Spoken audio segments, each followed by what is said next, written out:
श्री नारद बड़े ही तपस्वी और ज्ञानी ऋषि हुए जिनके ज्ञान और तप की माता पार्वती भी प्रशंसक थी। तभी एक दिन माता पार्वती श्री शिव से नारद मुनि के ज्ञान की तारीफ करने लगी।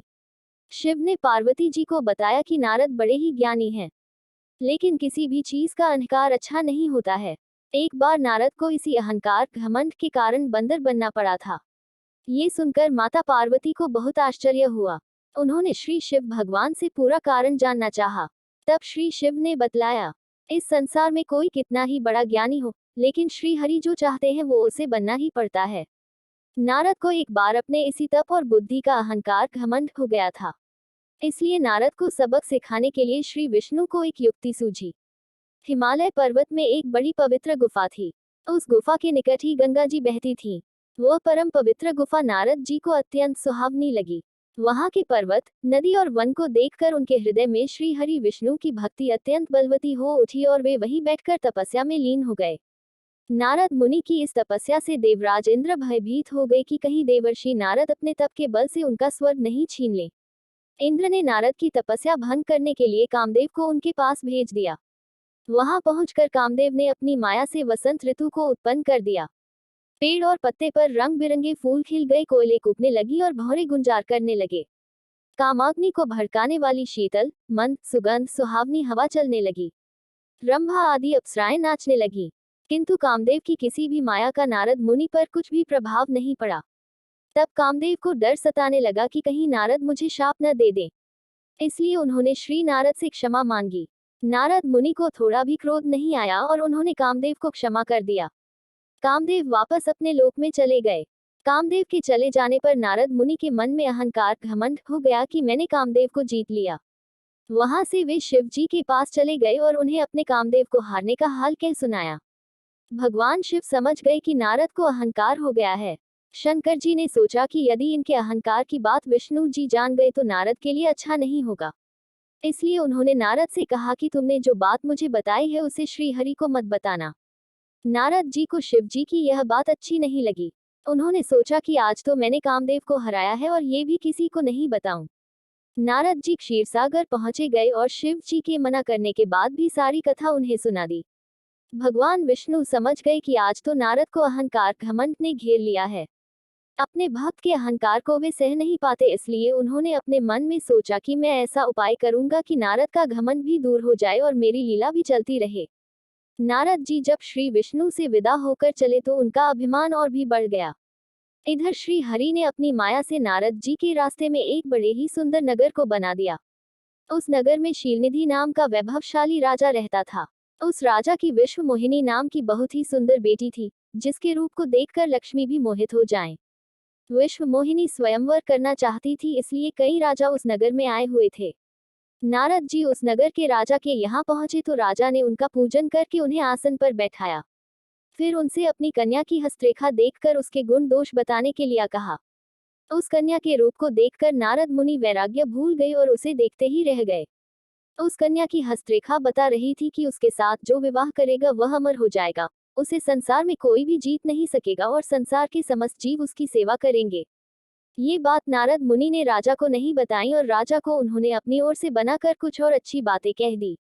अब नारद जी ने सोचा कि कुछ ऐसा उपाय करना चाहिए कि यह कन्या मुझसे ही विवाह करे। ऐसा सोचकर नारद जी ने श्री हरि को याद किया और भगवान विष्णु उनके सामने प्रकट हो गए। नारद जी ने उन्हें सारी बात बताई और कहने लगे, हे नाथ, आप मुझे अपना सुंदर रूप दे दो ताकि मैं उस कन्या से विवाह कर सकूं। भगवान हरि ने कहा, हे नारद, हम वही करेंगे जिसमें तुम्हारी भलाई हो। ये सारी विष्णु जी की ही माया थी। विष्णु जी ने अपनी माया से नारद जी को बंदर का रूप दे दिया। नारद जी को ये बात समझ में नहीं आई। वो समझे कि मैं बहुत सुंदर लग रहा हूँ। वहां पर छिपे हुए शिव जी के दो गणों ने भी इस घटना को देख लिया। ऋषिराज नारद तत्काल विश्व मोहिनी के स्वयंवर में पहुंच गए और साथ ही शिव जी के वे दोनों गण भी ब्राह्मण का रूप बनाकर वहां पहुंच गए। वे दोनों गण नारद जी को सुनाकर कहने लगे कि भगवान ने इन्हें इतना सुंदर रूप दिया है कि राजकुमारी सिर्फ इन पर ही रीझेगी। उनकी बातों से नारद जी मन ही मन बहुत खुश हुए। स्वयं भगवान विष्णु भी उस स्वयंवर में एक राजा का रूप धारण कर आ गए। विश्व मोहिनी ने कुरूप नारद की तरफ देखा भी नहीं और राजा रूपी विष्णु के गले में वरमाला डाल दी। मोह के कारण नारद मुनि की बुद्धि नष्ट हो गई थी। राजकुमारी द्वारा अन्य राजा को वरमाला डालते देख वे परेशान हो उठे। उसी समय शिव जी के गणों ने ताना कसते हुए नारद जी से कहा, जरा दर्पण में अपना मुंह तो देखिए। मुनि ने जल में झांक कर अपना मुंह देखा और अपनी कुरूपता देखकर गुस्सा हो उठे।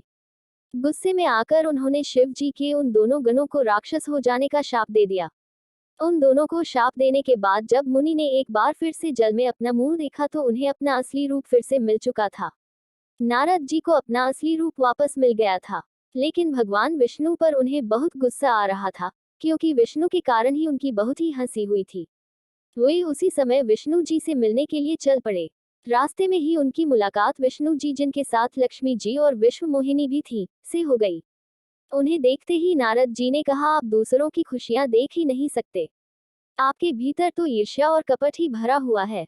समुद्र मंथन के समय आपने श्री शिव को बावला बनाकर विष और राक्षसों को मदिरा पिला दिया और स्वयं लक्ष्मी जी और कौस्तुभ मणि को ले लिया। आप बड़े धोखेबाज और मतलबी हो, हमेशा कपट का व्यवहार करते हो। हमारे साथ जो किया है उसका फल जरूर पाओगे। आपने मनुष्य रूप धारण करके विश्व मोहिनी को प्राप्त किया है, इसलिए मैं आपको शाप देता हूँ कि आपको मनुष्य जन्म लेना पड़ेगा। आपने हमें स्त्री से दूर किया है, इसलिए आपको भी स्त्री से दूरी का दुख सहना पड़ेगा, और आपने मुझको बंदर का रूप दिया, इसलिए आपको बंदरों से ही मदद लेना पड़े। नारद के शाप को श्री विष्णु ने पूरी तरह स्वीकार कर लिया और उन पर से अपनी माया को हटा लिया। माया के हट जाने से अपने द्वारा दिए शाप को याद करके नारद जी को बहुत दुख हुआ, किंतु दिया गया शाप वापस नहीं हो सकता था। इसीलिए श्री विष्णु को श्री राम के रूप में मनुष्य बनकर अवतरित होना पड़ा। शिव जी के उन दोनों गणों ने जब देखा कि नारद अब माया से मुक्त हो चुके हैं तो उन्होंने नारद जी के पास आकर और उनके चरणों में गिरकर कहा, हे मुनिराज, हम दोनों शिव जी के गण हैं। हमने बहुत बड़ा अपराध किया है जिसके कारण हमें आपसे शाप मिल चुका है। अब हमें अपने शाप से मुक्त करने की कृपा करें। नारद जी बोले, मेरा शाप झूठा नहीं हो सकता, इसलिए तुम दोनों रावण और कुंभकर्ण के रूप में महान ऐश्वर्यशाली बलवान तथा तेजवान राक्षस बनोगे और अपनी भुजाओं के बल से पूरे विश्व पर विजय प्राप्त करोगे। उसी समय भगवान विष्णु राम के रूप में मनुष्य शरीर धारण करेंगे। युद्ध में तुम दोनों उनके हाथों से मारे जाओगे और तुम्हारी मुक्ति हो जाएगी।